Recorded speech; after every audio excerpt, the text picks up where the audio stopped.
हा साहेब, विषय असा आहे की आता जो आमच्या इकडला जिल्ह्यातला जो विमा आहे बार्शीतला आपण विमा आहे साहेब, जवळपास 151 कोटी रुपये आम्ही जिल्ह्याने भरले होते आणि 85 कोटी रुपये बार्शी तालुक्यात.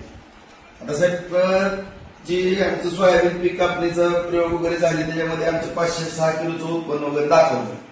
आता एनडीआरएफनं किंवा शासनानं, राज्य शासनानं निधी दिला, सगळ्या अतिवृष्टी झाली, सगळे मंडळ आहेत ते सगळ्या अतिवृष्टीमध्ये आले साहेब.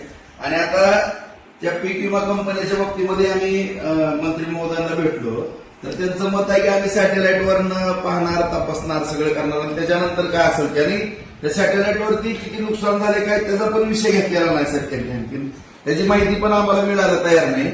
आता जर आपण पाहिलं गेलं आकडेवारी पाहिली तर साहेब आपल्याला एसडीआरएफ मध्ये जवळपास 652 कोटीची मदत आपण जिल्ह्याला दिली. त्याचबरोबर एनडीआरएफ मध्ये जवळपास आपण एक 5 वेळेस मदत दिलेली आहे साहेब. टोटल 1639 कोटी रुपये आपण राज्य सरकार आणि केंद्र सरकार देते की अतिवृष्टी झाली म्हणून.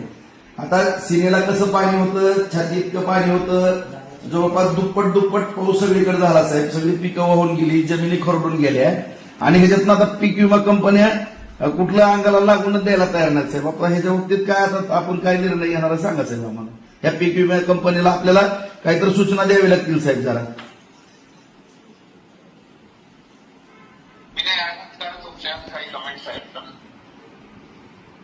सर आता सोलापूरच्या बाबतीमध्ये जो क्लेम जवळपास 41 कोटी फायनल झाला आणि तो वितरित झालेला आहे. होय. बार्शी तालुका आहे त्याच्यामध्ये साधारणतः 80 लाखाचा क्लेम फायनल झाला. होय. काही त्याप्रमाणे आणि तो वाटप झालेला आहे. होय सर. आता सरांचं म्हणणं आहे का त्याच्यामध्ये जे आहे तर आपलं जे योजनेच्या गाईडलाईन प्रमाणे जे होतं 50% भेटते तांत्रिक उत्पादन आणि सीसीएस उत्पादन त्याच्याप्रमाणे ते निकष जिल्ह्याने लीड अप्रूव्ह केलेला आहे आणि इन्शुरन्स कंपनी पण ते अप्रूव्ह करून त्याचे क्लेम सर वाटप झालेले आहे. साहेब आता मला सांगा, मी मग सांगितलं तुम्हाला की आज आपण केंद्र सरकार, राज्य सरकार पैकीच्या पैकी नुकसान झालं म्हणून एवढी नुकसान भरपाई देते आणि आज आपल्या तहसीलकडनं पीक कापणी प्रयोग केले, पंचायत समितीकडून केले, कृषीकडनं केले, सगळ्यांचं मत आलं की नुकसान मोठ्या प्रमाणामध्ये झालं साहेब. केंद्र सरकार म्हणते, राज्य सरकार म्हणते, सगळे संबंधित डिपार्टमेंट म्हणतात आणि पीक विमा कंपनी आणखीन सॅटेलाइटवरती कुठलीही माहिती द्यायला तयार नाही साहेब. आमच्याकडे माहिती पण नाही की त्यांचं किती आकडेवारी आहे, त्यांचं नुकसान किती झालं, काय झालं ते पण सांगायला तयार नाही साहेब. नेमकं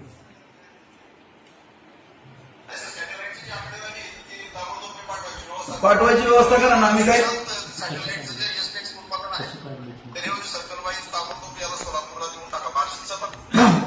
आणि तुम्ही नेमकी काढली कशी काय आम्ही माहिती विचारतोय. कृषी कार्यालयाकडनं, जिल्हा कृषी अधिकाऱ्याकडनं विचारणा झाली, तालुका, पण त्याची माहिती आम्हाला कुठलीच मिळालेली नाही साहेब. आणि मला एवढंच म्हणायचं साहेब की आता दरवर्षी आता गेली 10-10 वर्ष झालं पीक विमा आपण भरतो इथं आणि 10-10 वर्ष पीक विमा भरत असताना साहेब एवढ्या मोठ्या प्रमाणामध्ये रक्कम आता जवळपास 10 वर्षातली आकडेवारी जर काढली माझ्या जिल्ह्यातली जवळपास 1475 कोटी रुपये भरली खरीपची. त्याचबरोबर रबीची सुद्धा आकडेवारी साहेब जवळपास 240 कोटी रुपये भरले. आता ही पीक विमा कंपनीला आपण पैसे जे भरण्याचं कारण आहे साहेब, नुकसान झाल्यावर आपल्याला काहीतरी मदत व्हावी म्हणून. तर आता ह्याची नफाखोरीच व्हायला लागली साहेब आणि थोडं चुकायला लागलं असं आमचं स्पष्ट मत आहे साहेब. की आज पीक विमाच्या बाबतीमध्ये आता आत्ताची परिस्थिती दुष्काळाची साहेब. आता 5 ट्रिगर होते आपले, त्यातले आपण 4 बंद केलेत साहेब. आता माझ्या मतदारसंघामध्ये बार्शी तालुक्यामध्ये जून महिन्यामध्ये 82% पाऊस आहे आता सध्या आणि आता जुलै मधला फक्त 37% पाऊस आहे सॉरी 37 मिली आणि 82.5 मिली जून महिन्यातला आहे. आता त्या ट्रिगरमध्ये आपण जे काही खंड पडला 15 दिवसाचा वगैरे हे सगळ्या बाबी जर पीक विमा मग शेतकऱ्यांनी भरायचा कसा जर मिळणारच नसेल तर आपण ह्याच्या बाबतीमध्ये काय धोरण आखायला पाहिजे. आता राज्य सरकार त्यांना पैसे भरतंय, केंद्र सरकार भरतंय, शेतकरी भरतात साहेब. तर ते जर चुकायला लागले असं आमचं स्पष्ट मत आहे साहेब. याच्या बाबतीमध्ये तुम्हीच आम्हाला मार्गदर्शन करा.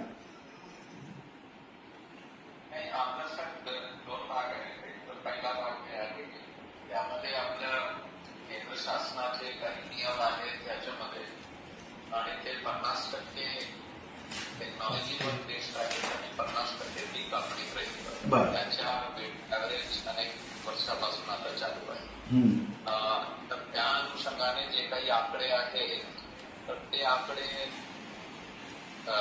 एक MNCFC म्हणून भारत सरकारची संस्था आहे त्यांच्या मार्फत 50% हे टेक्नॉलॉजिकल वेटेजवर डेटा आहे. हे डेटा विश्वसनीय आहे कारण त्यांच्या मार्फतच केला जातो, पण ते डेटा आपण तुम्हाला बोलतो.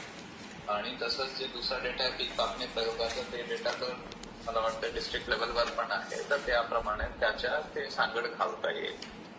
दुसरा जे विषय आहे त्याच्यामध्ये की हे खरं आहे की 5 फिगर पूर्वी होते 2023-24 मध्ये जेव्हा ₹1 प्रमाणे विमा होत होता तेव्हा होत, आणि त्यानंतर मागच्या वर्षी पण आणि या वर्षी पण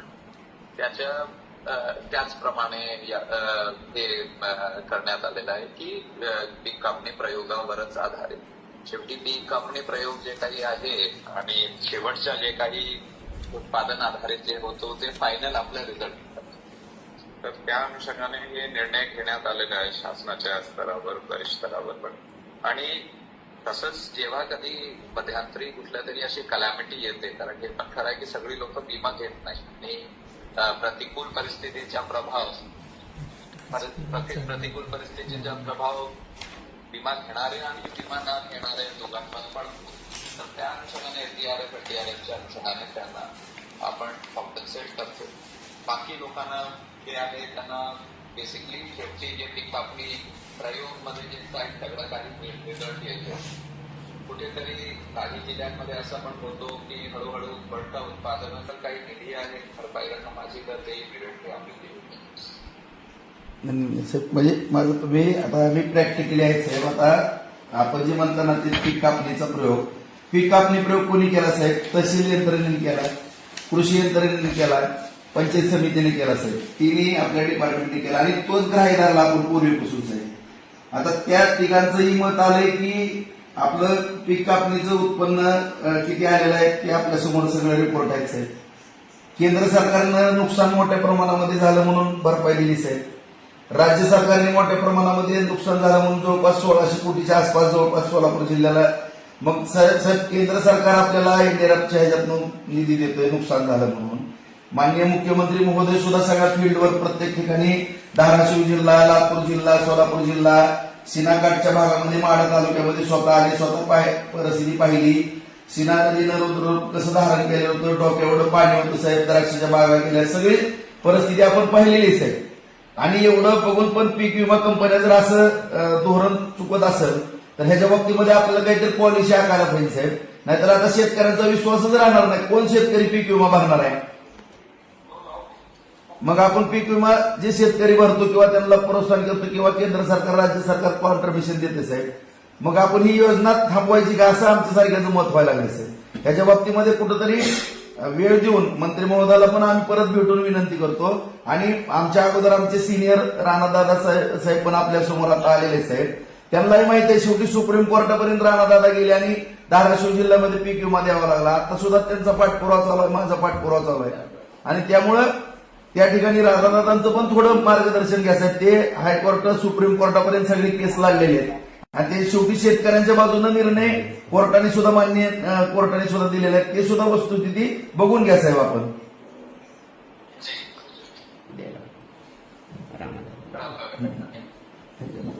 आपण बोलणार